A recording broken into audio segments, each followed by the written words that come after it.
अब एक खबर अन्नदाता किसानों से जुड़ी हुई।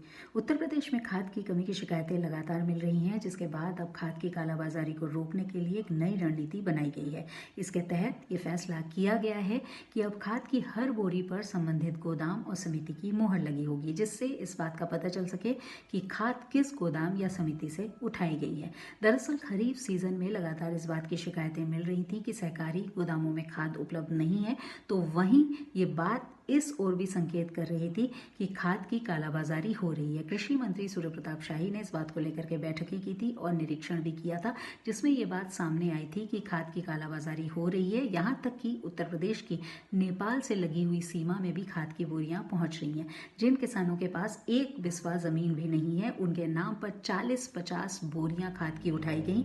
ये बात भी सामने आई थी। इसके बाद अब ये फैसला किया गया है कि हर खाद की बोरी पर संबंधित गोदाम और समिति की मोहर होगी।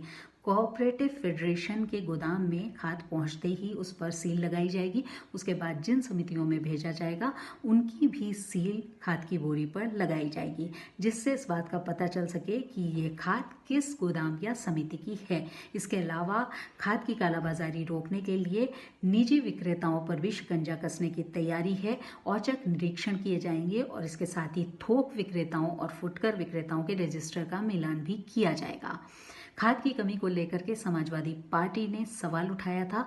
वहीं कांग्रेस विधानमंडल दल की नेता आराधना मिश्रा ने भी कृषि मंत्री को पत्र लिख करके ये कहा है कि उनके जिले प्रतापगढ़ में किसानों को खाद की कमी का सामना करना पड़ रहा है और खरीफ में धान की फसल ही मुख्य फसल है, और ऐसे में अगर खाद समय से किसानों को नहीं मिलता है तो उत्पादन पर इसका असर पड़ेगा।